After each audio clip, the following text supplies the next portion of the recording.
அவசர கால சட்டம் நீடிப்பது தொடர்பாக பாராளுமன்ற விவாதத்திலே சில முக்கியமான விடயங்களை கூற நினைக்கின்றேன்.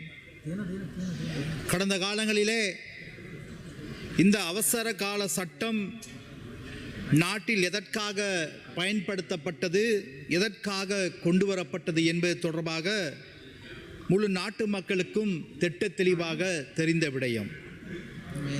கடந்த காலங்களில் மக்கள் தங்களுடைய கோரிக்கைகளை முன்வைத்து அந்த கோரிக்கைகளுக்காக போராடுகின்ற பொழுது அதை நசுக்குவதற்காக பயன்படுத்தினார்கள். பொதுமக்கள் தங்களுக்கு குடிப்பதற்கு தண்ணீருக்காக போராடுகின்ற பொழுது அவர்களை சுட்டு கொலை செய்தார்கள்.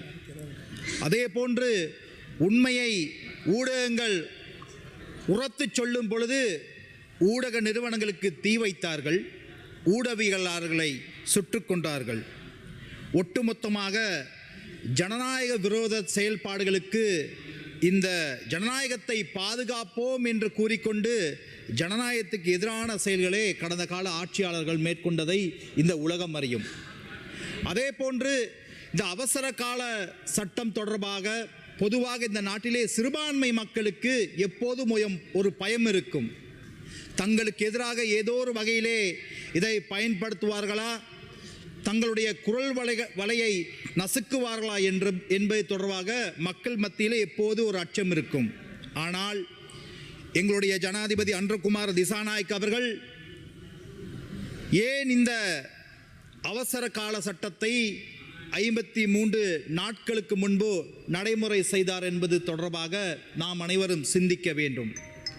டித்வா புயலின் காரணமாக முழு நாடும் துன்பத்திலே துயருற்ற வேளையிலே மனிதநேய அடிப்படையிலே அந்த மக்களுடைய உயிர்களையும் உடைமைகளையும் அதே போல அவசரமாக அந்த மக்களுக்கு உணவு, உடை, அதே போல மருத்துவ சேவைகளை விரைவாகவும் விரைந்து செயல்படுத்துவதற்காகவும் எங்களுடைய ஜனாதிபதி இந்த அவசர கால சட்டத்தை பிரகடனம் செய்தார்.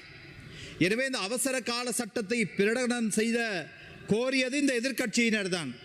இன்று அவர்கள் இந்த அவசர கால சட்டத்தை பற்றி இன்று பல்வேறுபட்ட கருத்துக்களை அவர்கள் பேசிக்கொண்டிருக்கிறார்கள். எனவே இன்று எதிர்க்கட்சியில் இருப்பவர்கள் தாங்கள் செய்த பிழைகள், தாங்கள் செய்த கொலைகள், தாங்கள் செய்த ஊழல்கள், தாங்கள் செய்த மக்கள் விரோத செயல்பாடுகளுக்கு இன்று நீதியின் முன்பு அவர்கள் செல்ல வேண்டிய நிலை ஏற்பட்டுள்ளதால் இன்று அவர்களுக்கு ஒரு அச்சம் ஏற்பட்டிருக்கிறது. இந்த அரசாங்கம் முன்னெடுக்கின்ற செயல்பாடுகள், விசேஷமாக நீதியின் செயல்பாடு, இன்று நீதித்துறையானது நாட்டிலே அனைவருக்கும் சமன் என்பதை நாங்கள் நடைமுறைப்படுத்தி வருகிறோம்.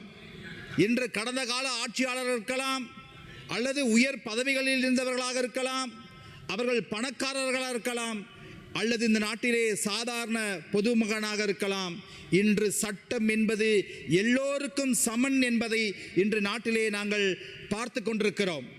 எனவே கள்ளர் கூட்டம் கடந்த காலத்திலே கொள்ளையடித்தவர்கள் இன்று எங்களை பார்த்து விமர்சனம் செய்து கொண்டிருப்பதை நாங்கள் இங்கு பார்த்து கொண்டிருக்கிறோம். எனவே சபைக்கு தலைமை தாங்கும் முதல்வர் அவர்களே, விசேடமாக மலையகத்தை பொறுத்தவரையிலே இந்த டித்வா புயலின் காரணமாக அதிகமாக பாதிக்கப்பட்ட பிரதேசமாக இந்த மலையக பிரதேசம் காணப்படுகிறது. மலையக பிரதேசத்தை நாங்கள் எடுத்துக்கொண்டால் அங்கு மலை பிரதேசம், பள்ளத்தாக்குகள், சரிவான பகுதிகளிலே எங்களது மலையக மக்கள் குடியிருக்கிறார்கள். எனவே இந்த புயலினால் பாதிக்கப்பட்ட மக்களை மீட்டெடுப்பதற்காக இந்த அவசர கால சட்டம் மிகவும் பெரிதாக உதவியது என்பதை நாங்கள் தெரிவித்துக் கொள்கின்றோம். ஏனென்றால் அந்த அங்கு பார்க்கையிலே நில புவியியல் அடிப்படையிலே ஒரு கிராம சேவர் பிரிவுக்கும் இன்னொரு கிராம சேவர் பிரிவுக்கும் மிக நெருங்கிய தொடர்பு இருக்கிறது. அதே போல பிரதேச செயலகத்துக்கு அந்த இறுதியிலே இருக்கும் அந்த கிராமம் இந்த பிரதேச செயலகத்திலிருந்து உதவி வரும் வரைக்கும் பாதைகள் இருக்கவில்லை. அதனால் பக்கத்தில் உள்ள பிரதேசத்தை உதவி கிட்டுவதற்கு அது சாதகமாக இருந்த நிலையின் காரணமாக இந்த அவசர கால சட்டத்தின் மூலமாக எல்லைகளை கடந்து அரச ஊழியர்கள் இந்த பொதுமக்களுக்கு சேவை செய்வதற்கு இந்த அவசர கால சட்டம் என்பது மிக மிக அவசியமானதாகவும் பயனுள்ளதாகவும் அமைந்தது என்பதை நான் கூறிக்கொள்ள விரும்புகிறேன். அதே போல மலையக மக்களுக்கு காணிகளை பெற்றுக் கொடுப்பதற்கும் அங்குள்ள ஆபத்தான மரங்களை வெட்டுவதற்கும் அந்த மக்களுக்கு அத்தியாவசிய சேவைகளை பெற்றுக் கொடுப்பதற்கும் இந்த அவசர கால சட்டம் மிகவும் பயனுள்ளதாக அமைந்தது. எனவே இந்த நாட்டிலே ஒட்டுமொத்தமாக மனித நேயத்தை மீண்டும் இந்த நாட்டிலே நிலைநிறுத்துவதற்கு இந்த டித்வா புயலின் பாதிக்கப்பட்ட மக்களுடைய வாழ்க்கையை மேம்படுத்துவதற்கு இந்த சட்டம் என்பது மிக அத்தியாவசியமாக காணப்படுகிறது. எனவே இவர்கள் கூறியது போல கடந்த 53 நாட்களில் இந்த அவசர கால சட்டத்தை பயன்படுத்தி எங்களுடைய அரசாங்கம் ஒரு சிறிய தவறேனும் செய்திருக்கிறதா, உதாரணம் கூற முடியுமா என்று எதிர்க்கட்சியிடம் நாங்கள் கேட்டுக்கொண்டிருக்கிறோம். எனவே நாங்கள் மக்கள் விரோத செயல்பாடுகள் நாங்கள் ஈடுபடவில்லை, ஜனநாயகத்துக்கு எதிரான செயல்பாடுகளில் நாங்கள் ஈடுபடவில்லை. நாங்கள் முழுமையாக மக்களுக்காகத்தான் இந்த சட்டத்தை நாங்கள் பயன்படுத்தி கொண்டிருக்கிறோம் சபை முதல்வர் அவர்களே. எனவே இந்த சட்டத்தின் மூலமாக எங்களுடைய நாட்டின் மக்களை பாதுகாக்கின்ற தேவை எங்களுக்கு இருக்கிறது. எனவே இந்த எதிர்க்கட்சியினர் அவர்களுடைய இருப்பை பற்றி அவர்கள் பேசிக் கொண்டிருக்கிறார்கள்.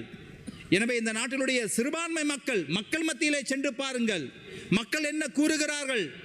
எந்த சட்டத்தை கொண்டு வந்தாலும் பரவாயில்லை, நாட்டு மக்களுடைய ஜனநாயகத்தை பாதுகாக்க வேண்டும் என்று இனவாதத்தை பேசிக்கொண்டு மீண்டும் இந்த நாட்டிலே தமிழ் சிங்கள முஸ்லிம் மக்களை பிரிக்கின்ற செயல்பாடுகளே ஈடுபடுகின்றார்கள். இந்த பாராளுமன்றத்திலே சில கூலிகள் இன்று பாராளுமன்றத்தில் இருக்கிறார்கள்.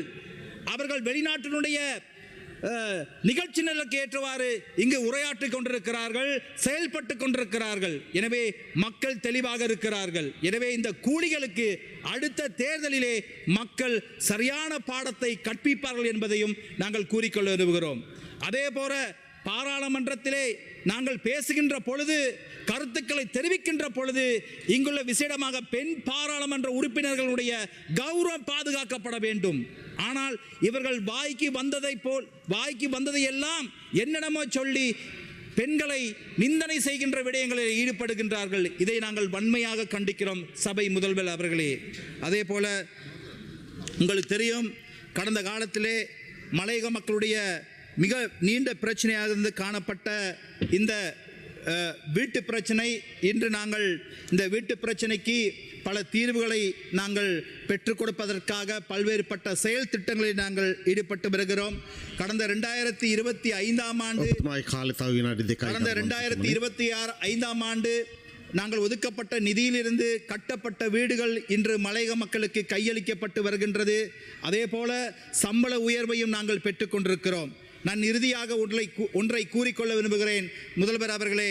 இன்று மலையகத்தில் எத்தனையோ அரசியல்வாதிகள் இருக்கிறார்கள், அவர்களுக்கு சொந்தமான எத்தனையோ தோட்டங்கள் இருக்கின்றன, அவர்களுக்கு சொந்தமான எத்தனையோ ஏக்கர் காணிகள் இருக்கின்றன. இன்று மக்களை பற்றி பேசும் அவர்கள் பாதிக்கப்பட்ட மலையக மக்களுக்காக ஒரு துண்டு காணியை அவர்கள் கொடுப்பார்களா என்று கேட்டுக்கொள்கின்றேன். எனவே முதலை கண்ணீரை வடிப்பதை விட்டுவிட்டு மக்களுக்காக களத்தில் இறங்கி சேவை செல்லும்படி அவர்களுக்கு அறிவுரை கூறிக்கொண்டு விடைபெறுகின்றேன். நன்றி, வணக்கம். மேலதிக செய்திகளுக்காக எமது யூடியூப் தளத்தை சப்ஸ்கிரைப் செய்யுங்கள்.